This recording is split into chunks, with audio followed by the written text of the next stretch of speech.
People have abandoned the surface of the earth, scraping at a desperate survival underground.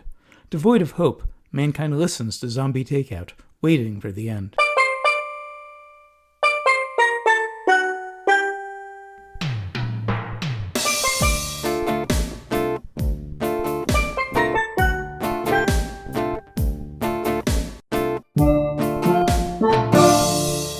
Hello and welcome to episode 559 of Zombie Takeout, GP Movie and Cult Movie Show. I'm John. And hello, I'm Scotto. And before we get to this week's movie, just a little bit of a discussion / rant. So I was uploading episodes this past weekend because I was a little late on editing. And I noticed on our Tears for Fears review on The Hearing from a while back, someone left a comment insulting me about my music. In the episode, I'd plugged my latest single at the time, Time to Prove, and someone said something along the lines of, well, I'm not going to, if you want more detail on that, listen to The Hearing, I'll be going into the full rant. But they stepped to me in the comments of my YouTube channel, or YouTube channel that I run, that we co-own, and chose to insult me about my music. It kind of made me think about negativity surrounding media online. Mostly off-air, occasionally on-air, we've been complaining about the toxic fandoms in Star Wars and Star Trek, because we're both big fans of both. And I feel like it's just time to kind of get some stuff out on this topic. As I was thinking about it, this was Friday, I saw that comment, and it says it's been brewing for a bit. Yeah. The way I see it, there are sort of three levels to it. Sort of the least pathetic, in fact, I wouldn't call it pathetic because we've all done it, is, ranting about things you don't like in media on your socials. Of course, it's your own space. You can say... And that's totally fine. It's your own space. You can say whatever the fuck you want, but within the bounds of the law and the rules of the platform. Yeah. And we've all done it. I've done it more recently than I'd like to admit. Well, I can't remember the last time I've done something like that. So I'm not going to say it's pathetic by any means, but it's not really exactly the best use of your time or energy, which is kind of why I've stopped. It's just more fun to focus on the things you like, ignore the things you don't like, and just celebrate the good stuff with other people who are celebrating it, instead of ranting about the stuff you hate and trying to, get other people to commiserate with you.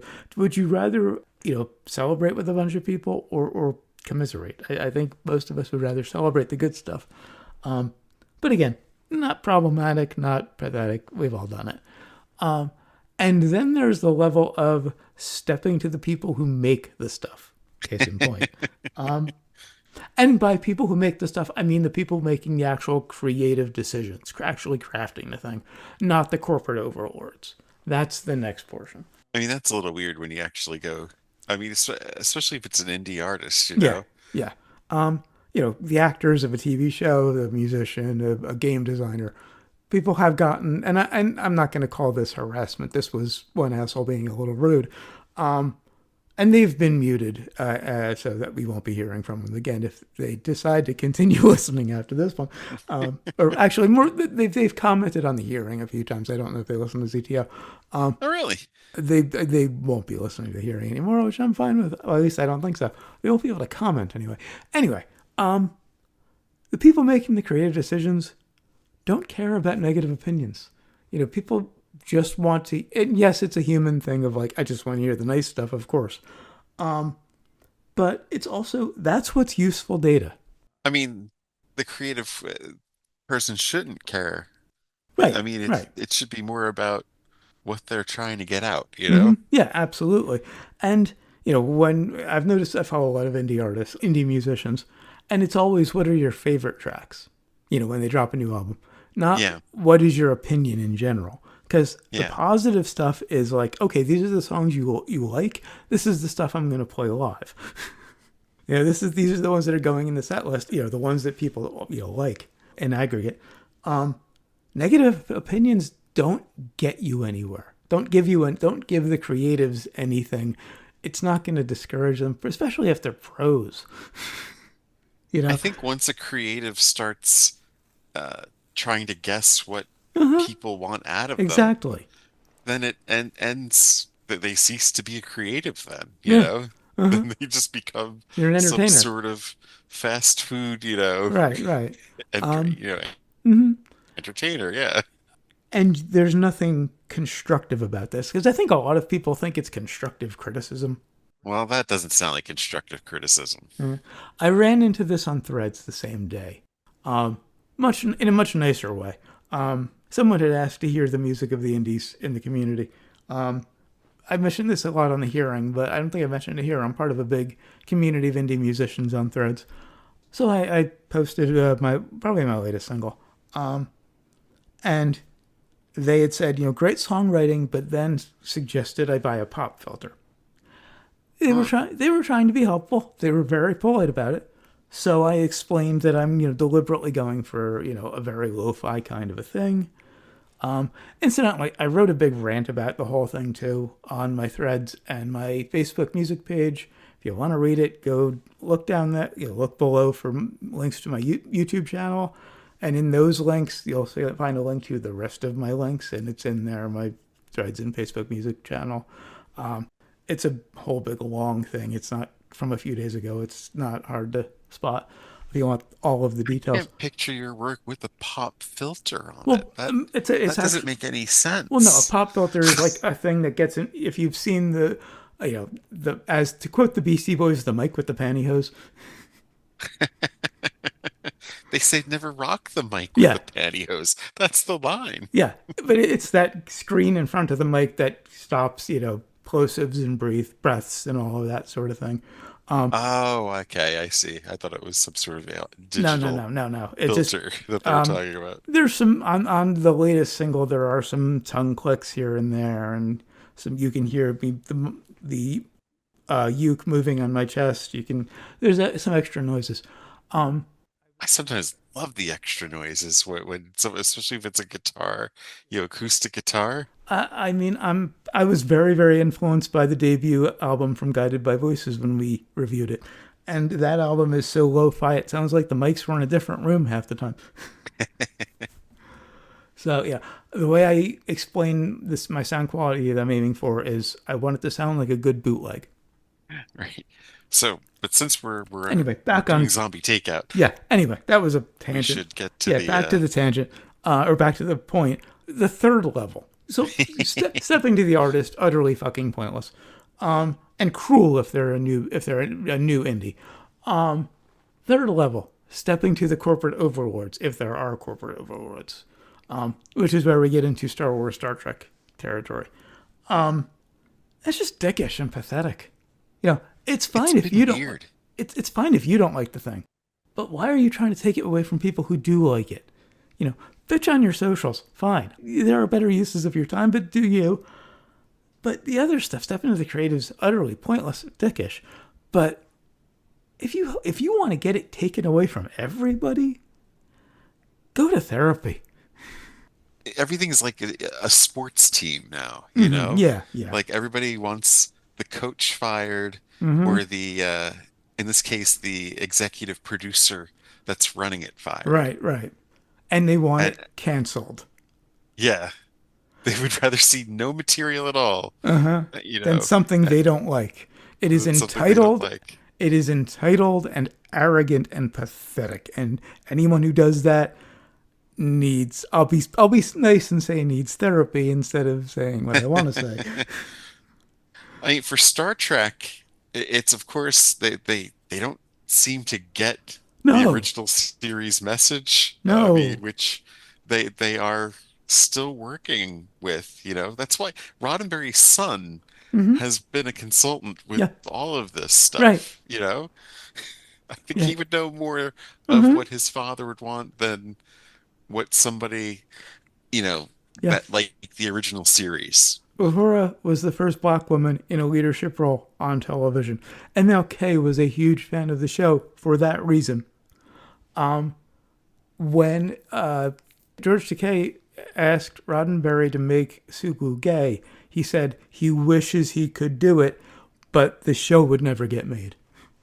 But the whole thing about like DEI and checking boxes. That is what the original series was. Absolutely.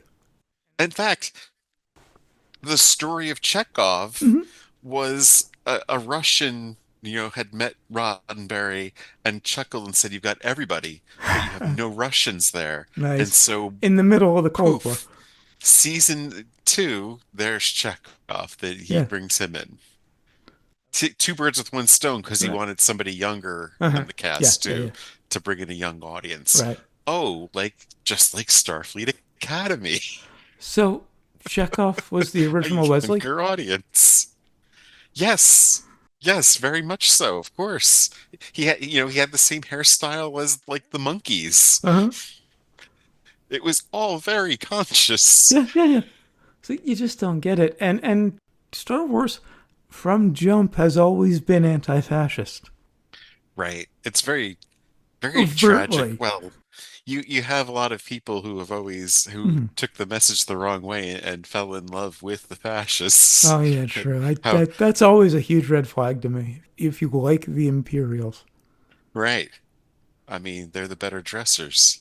I mean Vader's armor does look cool. I will concede that. But if you're overtly a fan of the Imperials, you got problems. But Lucas himself directly said it. The rebels are the Viet Cong. Right. It's an interview out there. He directly said it. I mean, at first, it was kind of about Nixon and, Yeah. the fall and Right. stuff. But then obviously Palpatine looked a lot like Reagan Yeah. Yeah. in Empire Strikes Back. And how often have we commented on how fucking prescient that movie was? Yeah. The Well, prequels. that's been a meme of like, the Yeah. trade blockade and stuff. Uh-huh. It's This like, is how sorry, democracy dies. I think we owe you an apology, Yeah. George. Yeah. Everybody's saying you I mean, and I was saying that back then too. Yeah. That Right. that Right. that was like the overall story is Mm-hmm. amazing Yeah. of the prequels. It was the dialogue. It was the nuts Well, and bolts it of the was human Lucas's interaction directing. where he had the problem. Yeah. Yeah, Um, exactly.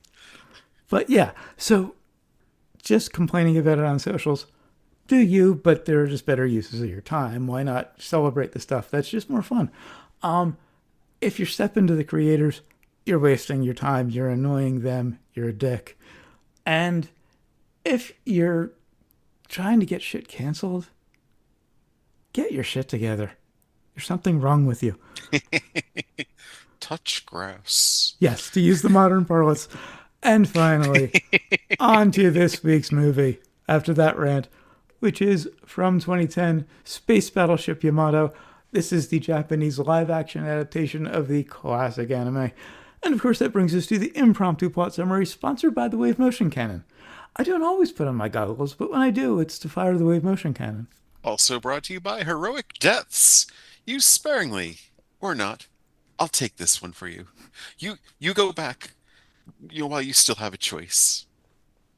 All right. We have Earth is seen better days. People are living underground. Above ground is nuclear fallout pretty much. Um, I seem to remember the cartoon where it's kind of like, huh, wonder what this is from. And uh, I think it's explained better here that it's this alien race has just been bombing us from afar, and you know, we're kind of on the brink of going extinct ourselves. When suddenly, though, this strange capsule lands, and it contains data on a warp engine, better weaponry, because we've had our asses handed to us every time we've tried to fight these people that are bombing us, and a map to I guess what we assume is their home planet to to get some information. They notice when the capsule landed that it landed in front of near a person who was a metal scavenger, and his suit was knocked off. His helmet was knocked off. So he should have died from the radiation, but for some reason the area around him seemed to be, have breathable air and irradiated, I guess you would say. Mm, I'm using that correctly. mm, I mean, how often would I? I guess when talking about microwaving something, I don't yeah. know.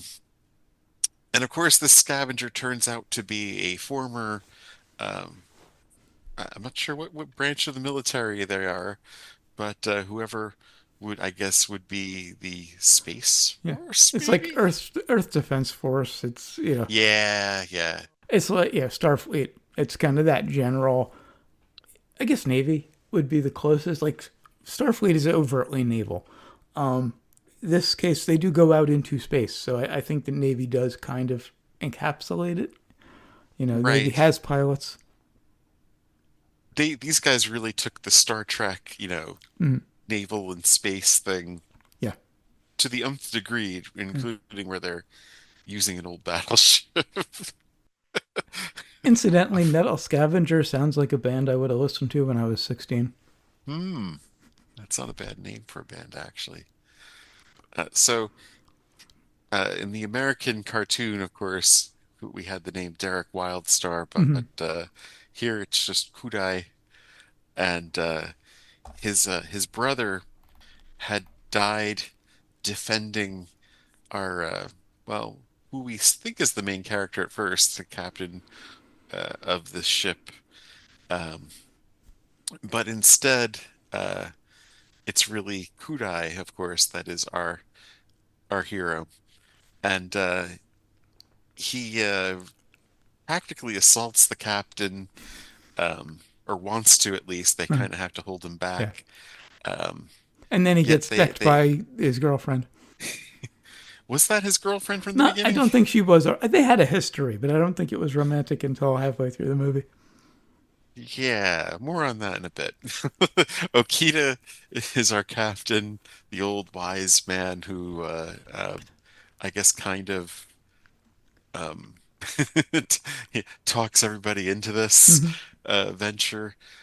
So Kudai almost assaults him, uh, and then enlists, and they allow him to enlist, and he gets to keep his old rank. So then suddenly he's kind of a commanding officer on the ship after that. He disobeys orders and gets thrown in the brig, and then when he gets out, he's pretty much made acting captain. And I don't remember if they did all this in the Yeah, I cartoon. don't either, and I don't remember if Derek Wildstar cause was the same because obviously the American version was wildly different in terms of script because it's dubbed. They don't need to match the That's same true. mouth movements. But if he was like this, he was kind of the proto Riker. Well, I mean, this is more. I mean, wow. I mean, Riker at least was Well, kind of yeah, Boy fair, Scoutish. fair, fair. Kudai was just ready to like Yeah, run, that's true. This is more on his own Thomas pretty Riker. much. Um, Yeah, and pretty much Kudai is cursed from the beginning because he's pretty much told, "Let's see what you do when you uh, reach that age." And the problem with this movie, of course, is it goes so quickly that you don't get, you know, that curse pays off very fast here. You know, everything happens very quickly. it was 2 hours and 17 minutes. You wanted it to go slower. That's true. That is true. But so they zip out of the universe, the solar system. They find what they believe is Kudai or Iskandar. Iskandar. They fight off a lot of aliens, and they take the secret back with them, and hilarity ensues. I will say the dub on this one, it's still kind of funny, but it is better than Star Blazers. But it is kind of reminiscent. I usually don't like a dub, Uh-huh. but this dubbing is it's really good. I It's mean, decent. especially considering they took very seriously the cartoon, I felt like, Yeah, yeah. in all aspects of this. The dubbing was very close to the cartoon. It's amazing, Yeah. honestly. Captain Okita looks perfect. If you remember what he looked like in the Oh, original, definitely. the effects were, I won't say good in most cases, particularly some of the CG, but it works for the film. The It fits the effects are mood. pretty much like the cartoon. Yeah. They just used a lot of like, I guess a digitized version Right. of the old Yeah. cartoon, and so it works. Like the matte paintings of the destroyed Earth. I loved it when the whatever it is, the capsule crashes and Kodai just gets thrown because Yeah, it happens so suddenly. Like they don't set it up at all. I don't think I remember all that being alien tech, I but have very little memory of the show, to be honest. This unlocked some memories at watching this movie.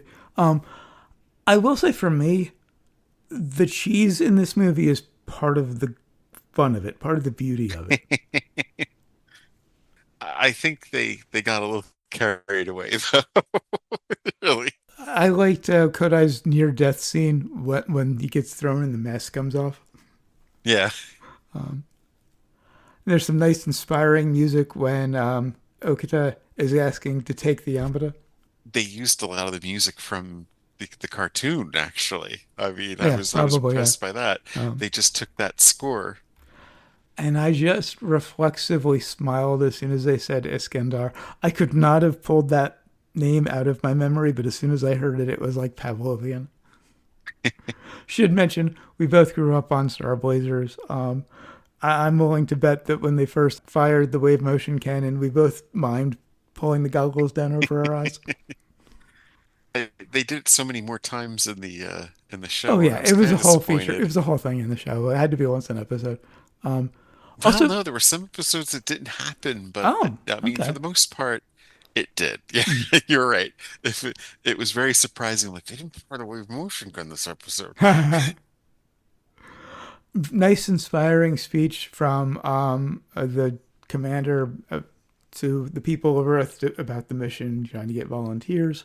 Um, I loved the nurse manhandling Kodai because she can't believe he survived his previous thing. They thought he was a dead man walking. Yeah. It was kind of obvious that Kodai and Murray were going to hook up. That, you I know I usually give you shit for being annoyed by it, but the moment they chose to do that here uh, was really fucking weird, man. They're mourning the deaths of their comrades, uh-huh. Yeah. and they start fucking. Life affirming act, I think, is the phrase used in a lot of TV shows. I mean that's what they implied there, right? I mean, Uh-huh. I'm Yeah, not yeah. crazy, right? I mean, They well, they she they had a kid. kiss. They had a kid at the end. And when else would That's it true. have happened? I was trying to figure some of that out at the end with the pictures and stuff. Like, wait a minute, what? But yeah, they chose after. Well, I'll set the table Mm-hmm. here. They they're being attacked. They have a third bridge, and their buddies, their close friends, were in that third bridge, and it was being like An alien ship the attached the to it. thing was going to detonate. Yeah. Yeah, an alien ship attached to it and was going to detonate, and he gave her the order to shoot it loose.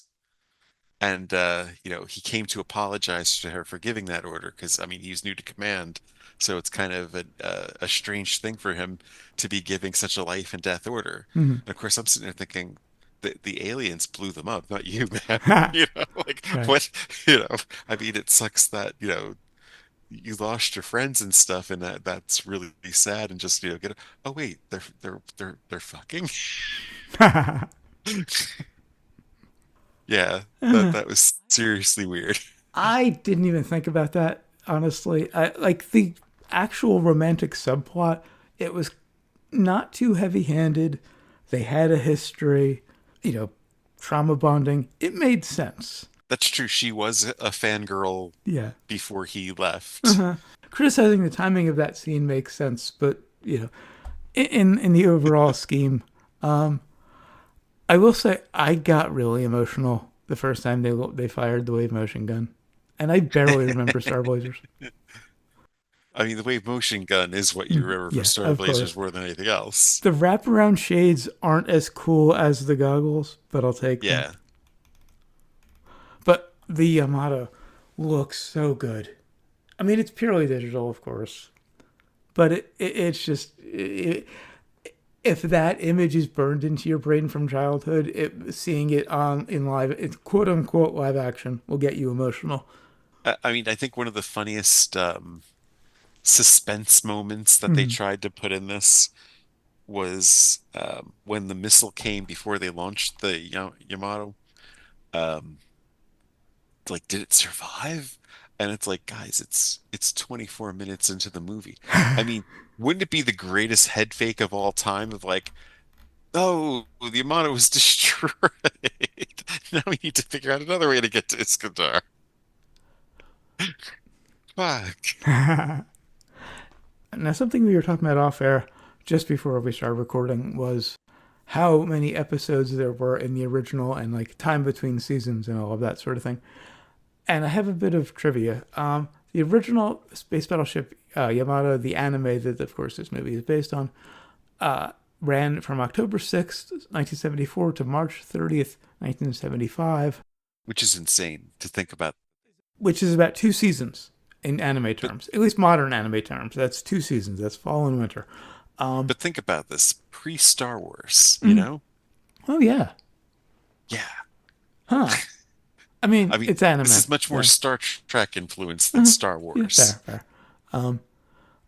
But Star Blazers ran from September 17th, 1979 to December 4th, 1984. How did they stretch that much more out of it when they were just taking the visuals from Yamada, re-editing them, redubbing them, and putting them out as Star Blazers? It's kind of Well, amazing that they got so much more out of it.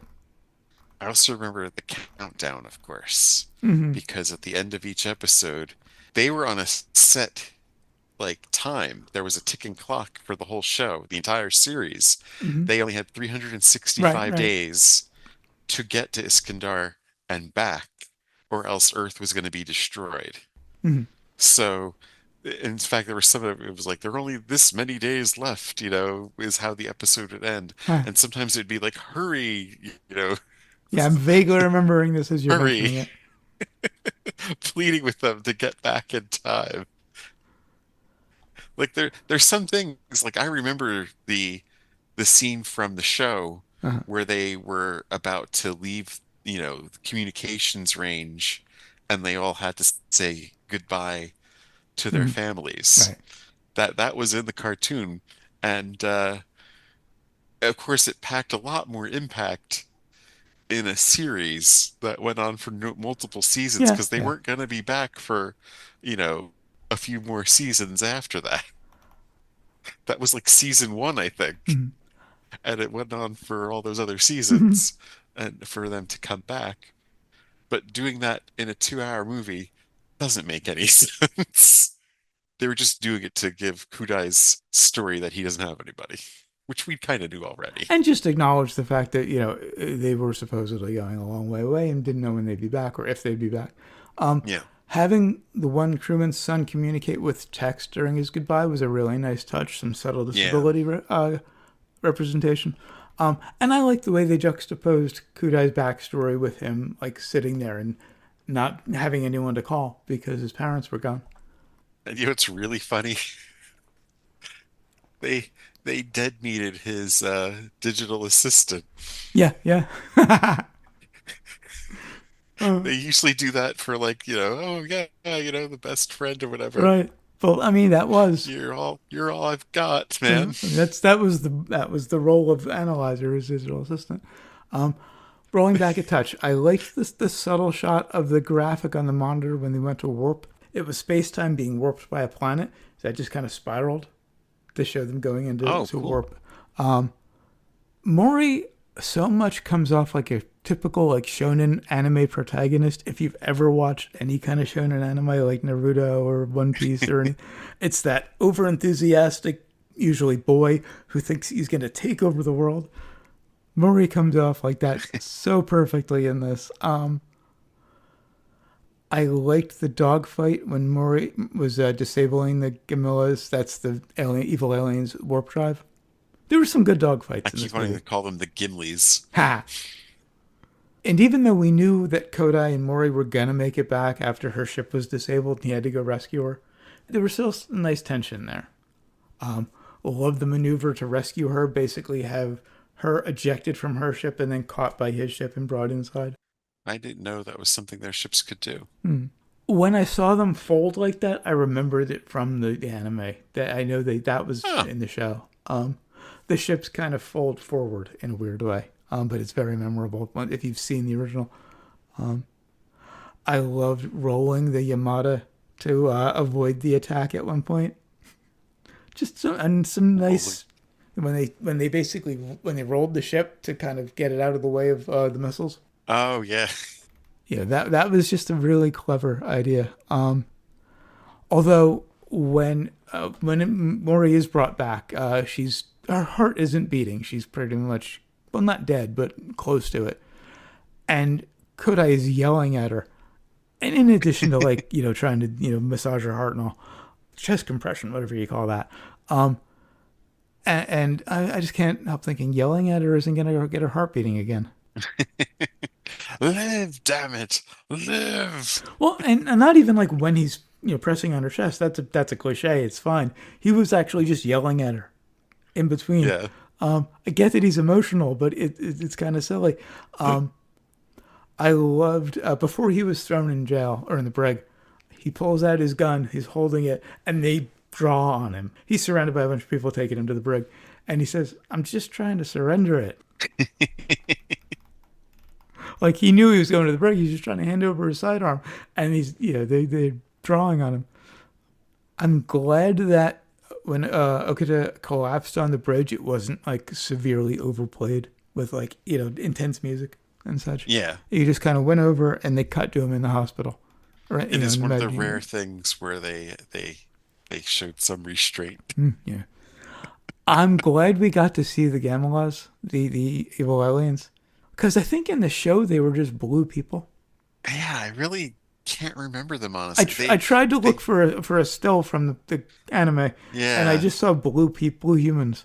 Um, Although the design in the movie reminds me of the aliens from The Arrival, if you've ever seen that. Not Arrival, the Julianne Moore movie from 5 years ago or whatever it was.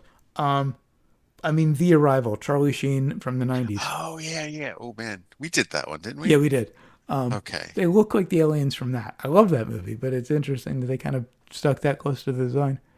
Um, I liked the Gamalas possessing the crewman after it was shot.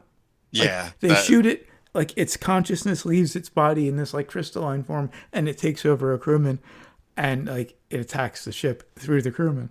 and then attacks the ship again Yeah, with the ship. right. And they have a similar motivation to the aliens in the Arrival too. The aliens in the Arrival want to terraform Earth. Right. My favorite line in the movie: if you can't take care of your own planet, you don't deserve to live there. Um, and this is similar. Their planet is being destroyed, so they want to take over Earth.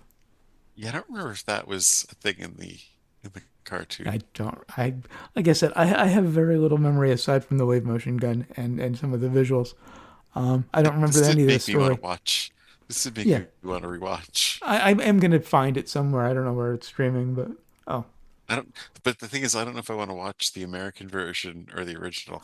I don't know if I've ever seen Space Battleship Yamato like dubbed or subbed rather. Right, right.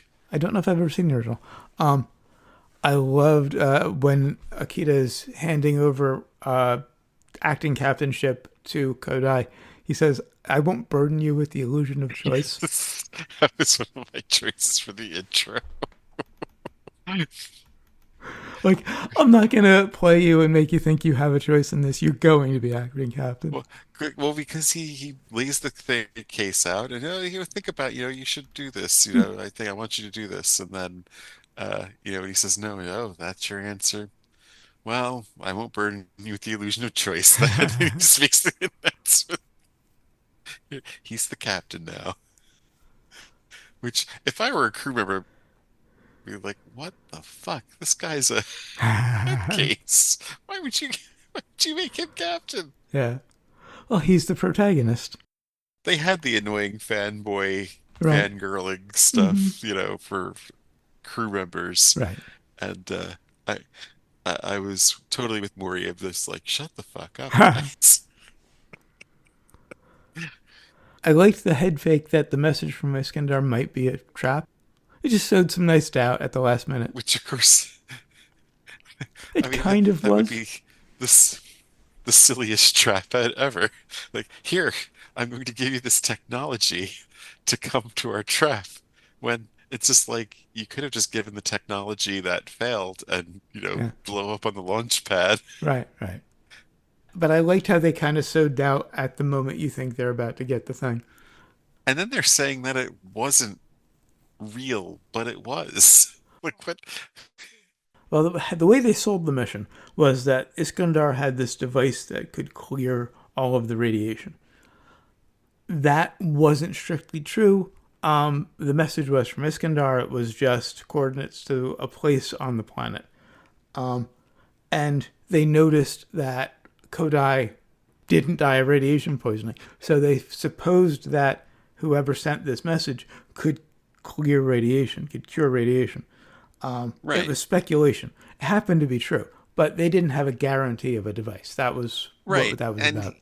I believe they were even saying, we're not sure what we're going to see when we get out there, if we can make it out there, but it's all we've got. Mm, yeah, That was kind of the pitch at the beginning. right. And so when they get out there going, we don't know if they've got this device for real or not. And it's Mm, like, well, of course you don't know. They just gave you this fucking thing to mm, get there and the technology to get there and weapons to beat the Gomlias, Gamalas. Gomlas, Giblies. Maybe it was Lord of the Rings in space now that I They're think about it. taking the whatever to Iskandar. Yeah. Yeah, I yeah. was trying to come up with a title that played on taking the hobbits to Isengard. I couldn't come up with anything. Um, Loved the dogfight inside of the planet in that big cavern. Oh, there was so much when they Oh, to the get the into the final planet. battle was brilliant. Yeah. And then they get on the ground, and they have this troop carrier that they're taking through underground caverns, and this big Gamma jumps up on the hood and punches through the windshield. And that's when our digital assistant, Analyzer, this handheld digital assistant that Kodai's had for the entire time, his only friend. yeah, has a voice. It has a personality. It plugs into his ship when he goes flying. Um, and then he tells it to go into standalone mode. It turns into a robot and ends up A mech. sacrificing itself. The Iskandar possessing Mori was a nice callback to, the Gamela possessing the other crewman. Now, I'm not sure about why the digital assistant didn't accompany them instead of just standing there and fighting. Why not just protect them as they go along? I Yeah. mean, he was going to die either way anyway. Big dramatic moment. Yeah. I see. I think what the difference here is I've watched a lot of anime, and so I'm kind of judging it by anime standards, not by live action movie standards, since it was originally an anime. I liked the reveal that the Gamelas and the Iskandar are the same species, just basically with a philosophical difference. Yeah. Their planet is screwed.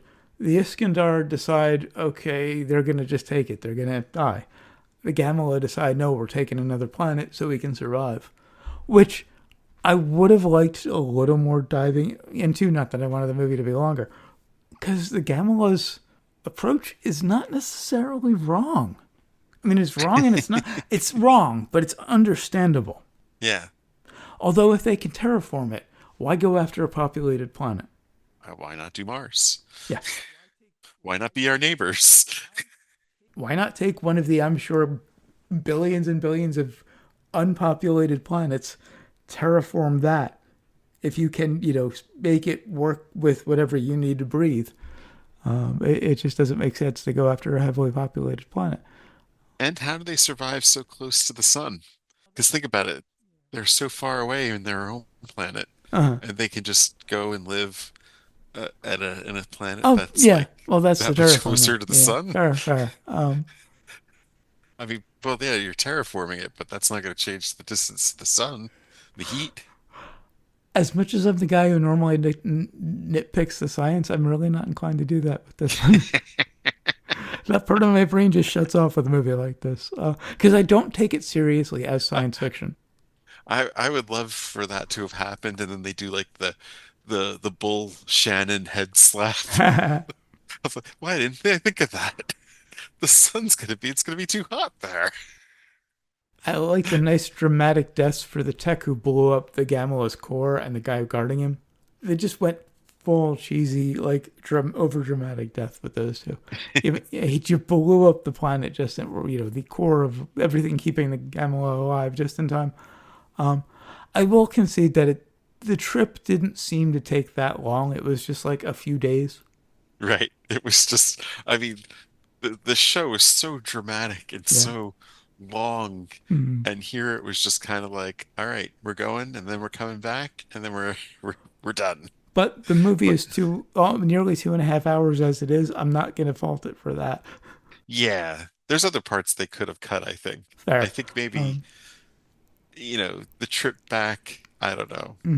I thought when they came back and they're looking for Earth and someone said Earth is the little red one, that made a statement. Yeah, The little red one, as opposed to the right. pale blue dot. That was a bit chilling. Now I have to criticize Captain Okita's final words. Oh, the Earth, I have such memories. Because he died just as or they just got within sight of Earth. They kind of punked out his last words. Punked out. They kind of punked him out. They kind of Uh, just made him weak when those last words.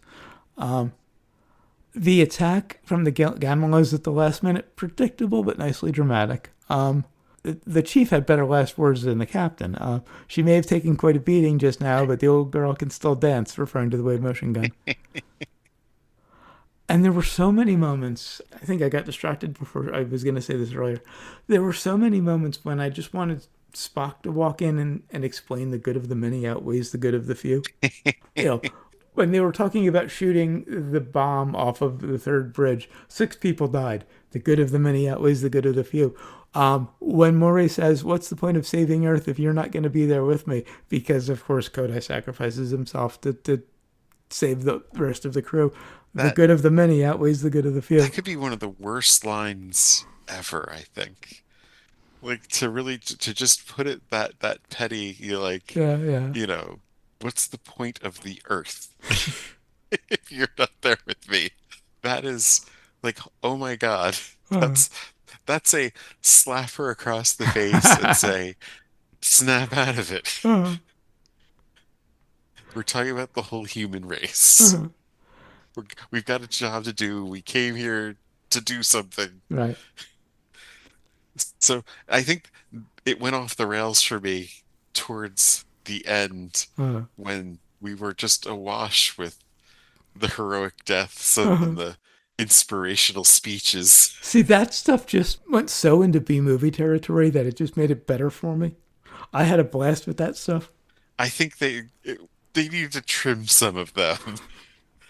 Like Kudai's inspirational speech was just ridiculous. I mean, he just went on and was just like, Uh, do you really need like words of inspiration at this point when it's like the aliens are about to blow up the planet and I think we really need to do something. Again, that's kind of an anime thing. It's that last quarter inspirational speech. It's used in a lot of anime. Of course, after she says, what's the good of saving Earth? He has to stun her. He uses his pistol and he sets it to Yes. stun, and he has to take her out because she won't leave. He wants her off of the ship because he's going to sacrifice himself to take out the last of the Gamma. So he shoots her, and just afterward, as he's laying her out on the table carefully, one of the crewmen, Shima, walks in. He didn't call him. He didn't have him come in. He didn't tell him they should come in to carry her away. He just happened to walk in just at the right time to carry her away. And the whole conceit at the end is that the Kamala blocked the wave motion gun, like physically blocked the opening of it. And he's going to use it, and it's going to blow up the ship in the process, but it's going to take out both of them. I thought he was just going to fire it and the explosion was going to take them both out. Turns out he pulls the holdover maneuver before firing it, which surprised me. And yes, I Hmm. referenced the sequel trilogy. I rarely do that, but it was the fucking holdover maneuver. I referenced the good one. And I had to look up that song in the closing credits. Well, at first I have hit my notes. Yikes, that's a bad Aerosmith knockoff. Exactly what I And then I had. see the credits of, What I initially wrote in my notes was that the Aerosmith sound alike in the closing credits is killing me. and then as the credits end, I was like, holy shit, I that's looked it really up. Steven Tyler. It's a Steven Tyler solo song called Love Lives that was recorded especially for this movie. That had to be half of the fucking budget. So yeah, I died. I laughed my ass off that they went full Armageddon.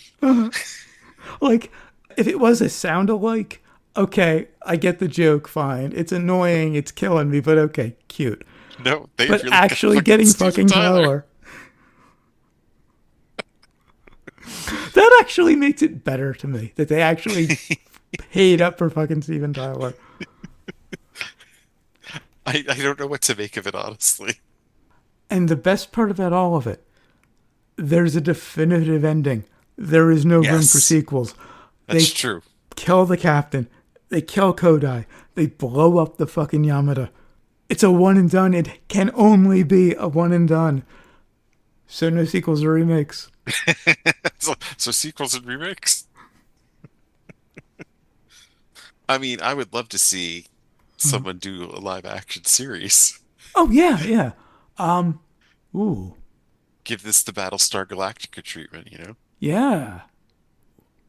Oh wow, and improve it like they did with Battlestar. Because I don't know if you've ever Yeah. tried to go back to Battlestar, but even the first series was wow bad. I mean, Yes. Galactica 1980 gets a lot of shit, but the original Battle BSG was not that good. Um, Yeah, I'd say Star Blazers was just as good Probably, as as Battlestar. yeah. I mean, we watched them at about the same age. Yeah, yeah. Um, I think Battle Star Blazers held my interest more, probably because it was a cartoon though. yeah, yeah, exactly. Underbrains. On the brains.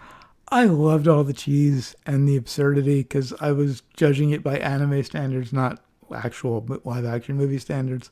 I fucking loved it. I'm going five. I mean, if you're a Star Blazers fan, you obviously have to see Yeah, this. yeah. But And it the is free on the YouTube, by the heroic way. deaths. Oh yeah, the heroic deaths. When you have a heroic death, it starts becoming meaningless though. If you Yeah. have like Mhm. all the heroic Well, deaths, this just you makes it know, funnier. they had so many, which is kind of like, I mean, that was the problem. Like when the whole troop carrier got wiped out, Uh-huh. it was just kind of like so someone died. They all died. Uh, And the inspirational speech. I would have loved it if Okita, after Kudai's speech, if he had just been like, well, that was a bit much for his bed, because it was just ridiculous. uh, And there were so many, like, it should have been the action that spurred it, and not like, oh, we need a moment of inspiration to yeah, get into this, yeah. because it was obvious what was going on and what needed to be done, but they had to pause, the Gomulas were very sporting and let them have this whole debate and like evacuation of the ship before attacking and stuff. I was like, why? Why would they do this? So it got annoying towards the end, and I'll say 3.5. And what have you learned? No one gives Derek Wildstar the raspberry. And I learned that I'm more susceptible to nostalgia bait than I thought I was. I like to think I'm not, but you give me a live action Star Blazers and I fanboy all over it. And that's it for Space Battleship Yamato. Until next time, we'll be reviewing Deathstalker. No, not re-reviewing the old one. We're reviewing the one from last year. I can't believe they remade it. Yeah, it'll be fun. Until then, of course, always remember, never forget, wherever you go in life, There there you you are. are.